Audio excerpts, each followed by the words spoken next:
بسم اللہ الرحمن الرحیم. جو اپنی ذات سے ہاتھ اٹھانے کو تیار ہے. اللہ نے پیسہ دیا ہے تو 4 کروڑ کی گاڑی خریدو مگر پیدل چلنے والے کو انسان مانو. اللہ نے دولت دی ہے تو 10 کروڑ کا بنگلہ بناؤ مگر جھگی میں رہنے والے کی احترام و تعظیم کرو. اگر اللہ نے دولت دی ہے تو مہنگے کپڑے پہنو مگر پھٹے ہوئے کپڑوں میں کسی کو دیکھ کر اس کے سلام کا جواب دینے میں دیر نہ کرو. ہم اسے بڑھ کر سلام کرتے ہیں جو مہنگے کپڑے پہنے ہوئے ہوتا ہے، اور جس کے کپڑے پھٹے ہوئے ہوتے ہیں اس کے سلام کا بھی جواب نہیں دیتے. جی اللہ اکبر. کیا معلوم جس نے مہنگے کپڑے پہنے ہوئے ہیں وہ علاقے کا یزید ہو، اور کیا معلوم جس کا کالر ادھڑا ہوا ہو وہ اللہ کا ولی ہو. ویسے ہی اللہ نے اپنے ولیوں کو فقیروں میں چھپایا ہوا ہے. میرا نام مثلا سید شہنشاہ حسین نقوی ہے، دانش نے میرا نام لکھ دیا شہنشاہ حیدر زیدی، تو میں نے کہا جی میں تو شادی میں ہی نہیں جاؤں گا دانش کے بچے کی، اس لیے کہ انہوں نے میرا نام بگاڑ دیا. اتنا ذات کا اسیر. میرے بھتیجے نے اگر مجھے سلام نہیں کیا تو میں نے بھائی کے گھر جانا چھوڑ دیا اس لیے کہ ان کے بچے نے مجھے سلام نہیں کیا. اتنا ذات کا اسیر. مسجد میں اگر میں سجدگاہ تسبیح رکھ کر چلا گیا تھا، کوئی اور وہاں آ کر بیٹھ گیا تو میں اسے لڑ رہا ہوں. اتنا میں حب جاہ کا شکار. جی میں مسجد میں بھی قبضے کا قائل ہوں. یہ تو حالت ہے.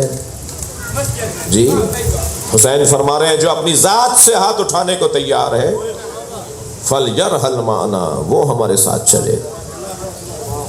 اپنی نفی، اپنی ذات کی نفی.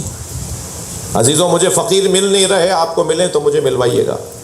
یہ جو روڈوں پہ بھیک مانگ رہے ہوتے ہیں یہ فقیر نہیں ہے، ذلیل ہے. اس لیے کہ مولا سرکار نبی فرماتے ہیں جو اپنے جیسوں سے اپنے جیسوں کے سامنے جا کر اپنے مسئلے رکھتا ہو وہ اللہ کی شکایت لگا رہا ہوتا ہے. جی یہ تو خود پریشان ہے، تم اس کے پاس کیوں چلے گئے؟ یہ جو چوکوں پہ روڈوں پہ گلی کوچوں میں بھیک مانگ رہے ہوتے ہیں ذلیل لوگ ہیں، فقیر نہیں ہے. فقیر تو مانگنے والا نہیں ہوتا، دینے والا ہوتا ہے. اپنے مولا پر اعتماد دے رہا ہوتا ہے، اپنے رب پر بھروسہ دے رہا ہوتا ہے. آپ کو فقیر ملے تو آج مل نہیں رہے. فقیر ڈھونڈنے سے میں جاتا ہوں. بعض لوگ اس کو میرے خلاف بھی لکھ رہے ہیں کہ جی میں نے ایک جگہ کہا کہ میں بعض درگاہوں پر گیا ہوں تو مجھے درگاہوں میں کچھ 1-2 فقیر مل گئے. پھر بھی جی بنگلوں میں تو فقیر نہیں ملیں گے، ملیں گے بھی تو جھگیوں میں ہی ملیں گے، اس لیے کہ ان کا مزاج ہوتا ہے وہ ایسی جگہ بیٹھتے ہی نہیں ہیں. اور خبردار کسی کو اس کیفیت میں دیکھ کر اسے حقیر نہ جانیے گا. کیا معلوم یہ واقعی فقیر نکل آئے. تھوڑی سی گفتگو سے اندازہ ہو جائے گا ذلیل تو ہے، ذلیل ہے یا فقیر ہے، تو کچھ ہی دیر میں اندازہ ہو جاتا ہے. ان کا مزاج بھی کچھ اور ہوتا ہے، ان کا رویہ بھی کچھ اور ہوتا ہے. ایسے ہی ایک فقیر بازار سے گزر رہا تھا، اللہ کا فقیر بازار سے گزر رہا تھا تو ایک دودھ والے نے آواز لگائی دودھ پیو گے؟ پہلے تو اس کی دکان کو اچھی طرح غور سے دیکھا کیونکہ ہر ایک کا کھاتے نہیں ہیں یہ.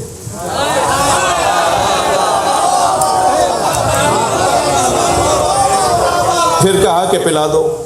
اس نے کٹورا بھر کے دودھ کا دے دیا.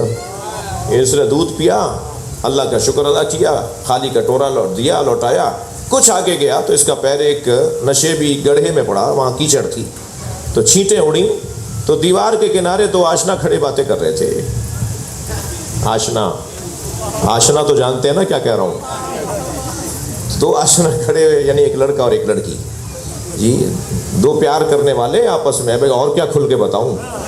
تو 2 آپس میں دوست کھڑے ہوئے باتیں کر رہے تھے. تو وہ جو چھینٹیں اڑی نا تو وہ لڑکی کے منہ پہ جا کے لگی. تو جس کے منہ پہ لگی تھی اسے تو کوئی پریشانی نہیں ہوئی، انہیں زیادہ تکلیف ہوئی جو ساتھ کھڑے تھے. تو 2 قدم آگے بڑھے اور 2-4 تھپڑ مارے. ان کے نظر نہیں آتا تو آسمان کو دیکھ کر کہنے لگے یا اللہ کبھی دودھ پلواتا ہے کبھی تھپڑ لگواتا ہے. ابھی یہ بولا تھا کہ وہ لڑکی زمین پر گری، تڑپی، مر گئی. تو لوگ جمع ہونا شروع ہو گئے، کہنے لگے تم اللہ کے ولی ہو بھائی، تم نے بد دعا دی، لڑکی مر گئی. کہنا نہیں میں نے کسی کو بد دعا نہیں دی، 2 یاروں کا مسئلہ ہے. ایک یار نے مجھے مارا، ایک یار نے اسے مارا.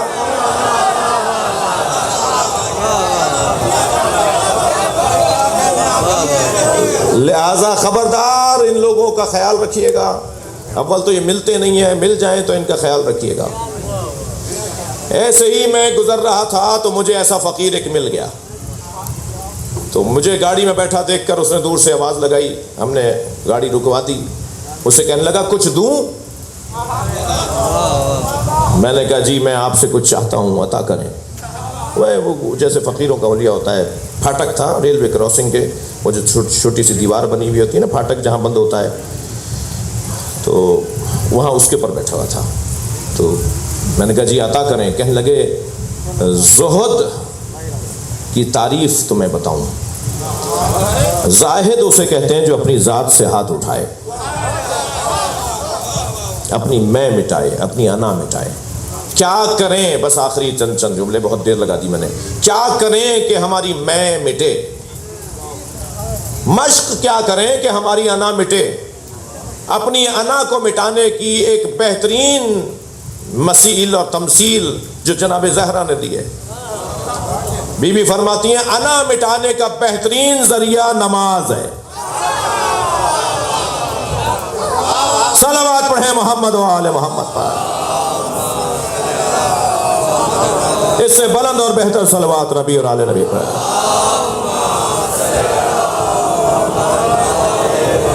اور پھر جو میرا مخاطب مجمع ہے، جو میرا مستقیم مجمع ہے، اسے تو اللہ کا شکر ادا کرنا چاہیے کہ یہ نمازی بھی ہیں اور عزادار بھی ہیں. اس لیے کہ فرش پر بیٹھنا خود یہ انا مٹانے کا رستہ ہے. زمین پر بیٹھنا یہ اپنی میں مٹانے کا ذریعہ ہے. ہم اپنی ذات سے ہاتھ اٹھانے کی اگر مشق کرنا چاہیں تو اس کا ایک جلوہ یہ ہے. اگر جناب ڈاکٹر آصف نے، حیدر نے اور ان کے بھائیوں نے، ان کے عزیزوں نے اپنے گھر کی شادی میں بلا کر آپ کو یہاں بٹھا دیا ہوتا نا، تو ساری زندگی پھر آپ ان کے گھر نہیں آتے جی. لیکن جب مجلس میں انہوں نے یہاں بٹھایا ہے تو اب کوئی نہیں پوچھ رہا کہ جی فرش کیسا ہے. یہ مشق ہو رہی ہے انا مٹانے کی، اپنی ذات سے ہاتھ اٹھانے کی مشق ہو رہی ہے. اور عزیزو چلیے اس کے دروازے پر جس نے اپنی ذات مٹا دی اور اس ذات کے حوالے خود کو کر دیا کہ جس ذات نے پھر پوری کائنات اس کے نام کر دی، جسے حسین کہتے ہیں. آج مسیحی امام حسین کو یاد کر رہے ہیں، ہندو امام حسین کو یاد کر رہے ہیں، مسلمانوں کے مختلف مکاتب فکر اپنے اپنے طریقوں سے حسین کو یاد کر رہے ہیں.